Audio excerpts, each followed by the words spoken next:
Hello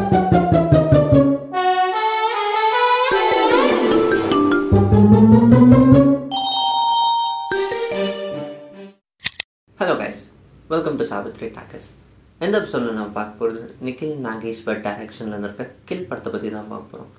இந்த படத்தோட கதை என்னென்னா, அம்ரித் அண்ட் துலிகா வந்து ஒரு ரிலேஷன்ஷிப்பில் இருப்பாங்க. ஆனால் துலிகாவுக்கு வந்து லவ்க்கு அகென்ஸ்டாக வந்து ஒரு என்கேஜ்மெண்ட் நடக்குது. அந்த என்கேஜ்மெண்ட்டுக்கு அப்புறம் வந்து டெல்லிக்கு ட்ரெயினில் போவாங்க. அந்த ட்ரெயினில் வந்து அவரோட லவ்வர் அம்ரித் அண்ட் அவரோட ஃப்ரெண்டு வீரேஷ் வந்து ட்ரெயினில் இருப்பாங்க. அங்கே வந்து ஒரு ராபரி நடக்கும். இந்த ராபரிக்கு அப்புறம் என்ன நடக்குது அப்படிங்கிறது தான் இந்த படத்தோட கதை. இந்த படத்தோட டைட்டிலுக்கு ஏற்ற மாதிரி, கில் அப்படின்ற ஒரு டைட்டிலுக்கு ஏற்ற மாதிரி ஒரு நல்ல ஜஸ்டிஃபிகேஷனான டைட்டில். ஏன்னா இந்த படத்தில் வந்து ஒன்று கொல்லுவாங்க, இல்லைன்னா கொல்ல சொல்லுவாங்க, இல்லைன்னா கொல்ல வைப்பாங்க. அதுதான் இந்த படத்தோட ஒரு கதையே. இந்த படத்தோட ஒரு கட்டத்தில் வந்து ஒரு மெயின் லீட் ரோல் வந்து இந்த படத்தில் இறந்துடுவாங்க. அதுக்கு வந்து அம்ரித் வந்து ரிவெஞ்ச் எடுக்க ஸ்டார்ட் பண்ணுவாங்க.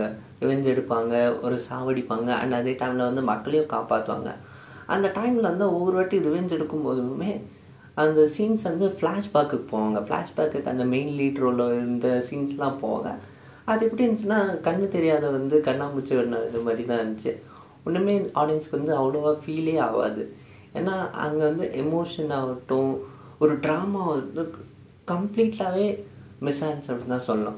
அண்ட் இந்த படத்தை ஃபுல்லாமே ஒரு ஃபைட் சீக்வன்ஸை வச்சு, ஃபைட்டு கொரியோகிராஃபியை வச்சு மூவ் பண்ணதுனால வந்து அந்த எமோஷன்ஸ் வந்து நம்மளுக்கு எங்கேயுமே கனெக்டே ஆகாது. அண்ட் இந்த படத்தோட மெயின் ப்ளஸ் வந்து இந்த ஃபைட்ஸ் வந்து நம்மளுக்கு வந்து போர் அடிக்காது.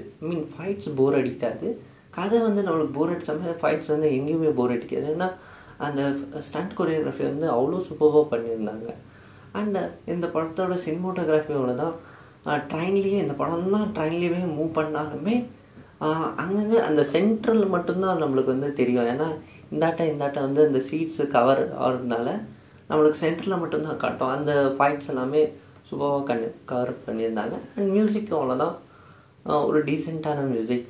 அண்டு நிறைய பேசுகிற வில்லன், ஃபன்னி அப்படின்ற ஒரு கை, ஃபன்னி அப்படின்ற பேருக்கு ஏற்ற மாதிரி ஒரு ஃபன்னியான ஒரு கேரக்டரு, அண்டு கம்மியாக பேசுகிற ஹீரோ, இதெல்லாமே சூப்பராக நடிச்சிருந்தாங்க. அண்டு இந்த படத்தோட மெயின் பாசிட்டிவ் அண்ட் நெகட்டிவ் ரெண்டுமே வந்து ஸ்டண்ட்ஸ் அப்படின்னு தான் சொல்லணும். படத்தில் ஸ்டண்ட் இருக்கலாம், ஸ்டண்ட்டு ஃபுல்லாகவே படமாக தான் இருந்துச்சு. அண்ட் அந்த ஸ்டண்ட்டுமே போர் அடிக்காமல் வந்து மூவ் பண்ணியிருந்தாங்க.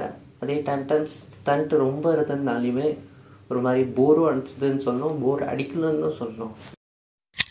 மொத்தத்தில் இந்த படம் எப்படி இருக்குன்னா, ஃபுல் அண்ட் ஃபுல் ஆக்ஷனை வச்சு மூவ் பண்ணதுனால வந்து ஆடியன்ஸ்க்கு வந்து எங்கேயுமே ட்ராமா ஆகட்டும், அந்த எமோஷன் ஆகட்டும் எங்கேயுமே கனெக்ட் ஆகும்.